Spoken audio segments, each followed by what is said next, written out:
Salut à tous et à toutes et bienvenue sur cette nouvelle heure sup. Aujourd'hui, je vais vous parler d'un scénario, que dis-je, d'une campagne, avec pas mal de scénarios donc, dans un coffret plutôt massif et sombre.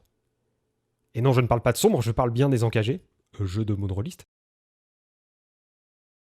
Il s'agit d'un jeu des 12 singes, d'une campagne des 12 singes, qui est sorti courant avril 2021. Une campagne créée par Tristan Lhomme et Jérôme Bartas. Aux illustrations, on trouve Christophe Swal. Et couverture et plan étant fait par Maxime Place. Alors, il s'agit d'une campagne motorisée, du moins c'est ce que ça propose, par Cthulhuac, qui va être une sorte de Cthulhu au D20 système.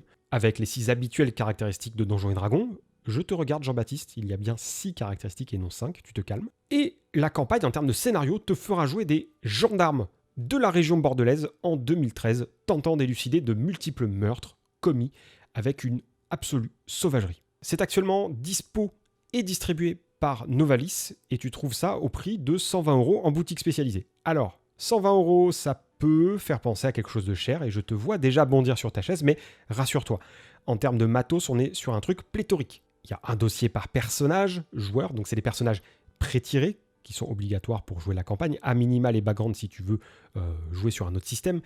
On a une pochette d'aide de jeu qui est remplie d'aide de jeu jusqu'aux écoutes téléphoniques de tel ou tel suspect. On a un trombinoscope de personnages à découper pour mettre sur l'écran de jeu, bien sûr, et le livre de campagne. La boîte est vraiment massive, j'ai pas pesé son poids, j'essaierai de trouver son poids et de le mettre en sous-titre. Alors, quels sont les termes abordés dans le supplément ? Tout d'abord, c'est une histoire de vengeance.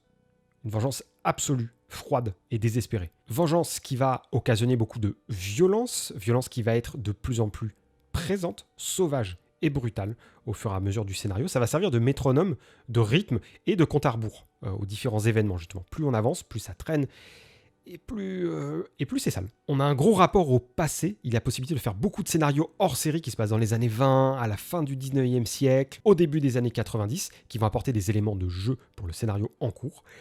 Et il y a aussi une dimension de contrainte due à la loi, parce qu'on joue des officiers de police, alors de gendarmerie nationale exactement, et on ne peut pas faire ce qu'on veut. La hiérarchie est là. On ne peut pas tirer une balle sans justifier, on ne peut pas accepter les pots de vin, proposer les pots de vin, on ne peut pas jouer des Jean-Michel policiers de séries américaines, comme on voit dans pas mal de parties de jeux de rôle. Donc là, on joue vraiment sur un ressort qui se veut assez réaliste. À qui s'adresse cette campagne ? Eh bien, déjà, du côté MJ, c'est pour des personnes plutôt archi impliquées. Il y a énormément d'infos à retenir, il y a beaucoup de PNJ à interpréter. Ça va jusqu'au récap des écoutes téléphoniques, comme je te disais, avec la durée moyenne, maximale, minimale. Il y a beaucoup de choses à retenir et un gros travail de la part de la MJ. Par contre, ça demande de l'implication côté PJ aussi. Alors, ok, ils vont pas travailler autant que la MJ, mais ils vont devoir prendre énormément de notes. Il va falloir faire des comptes rendus de partie, c'est obligatoire, sinon on s'y perd forcément. Et c'est aussi pour des groupes qui aiment le réalisme en scénario de jeu de rôle.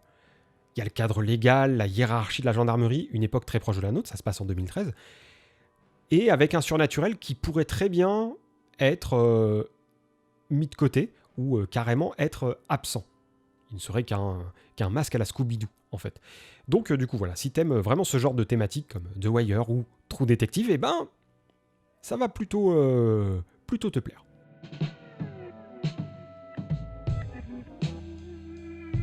Et voilà, c'est donc l'heure de passer à la critique des encagés, et je vais commencer par les points positifs. Tout d'abord, le réalisme de l'histoire.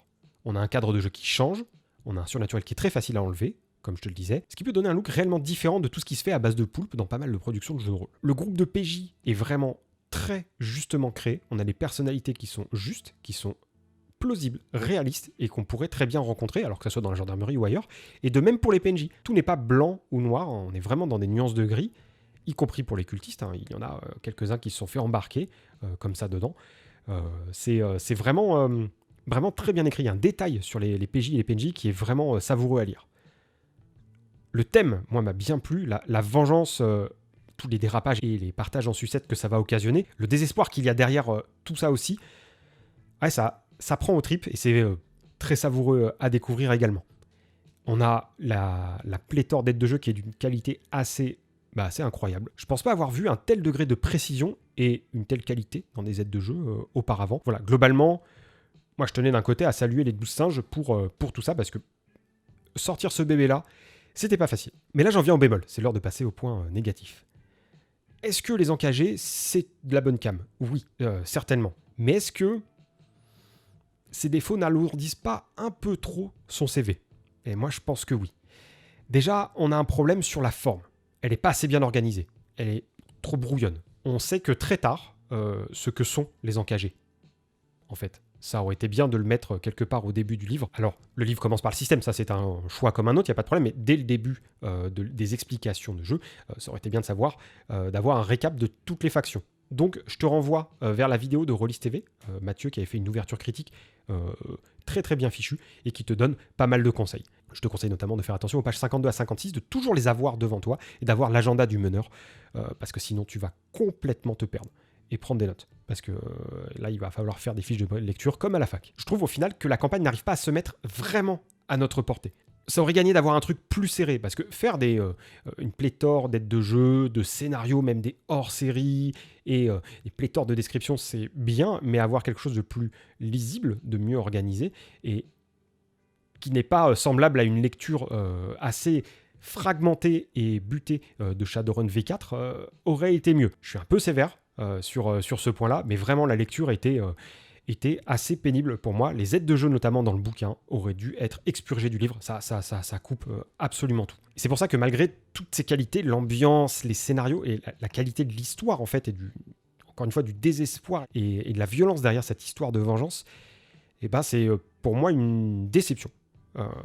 J'étais méga hypé, et c'est vrai que le style est très très bon, mais il faudrait faire un trop gros travail pour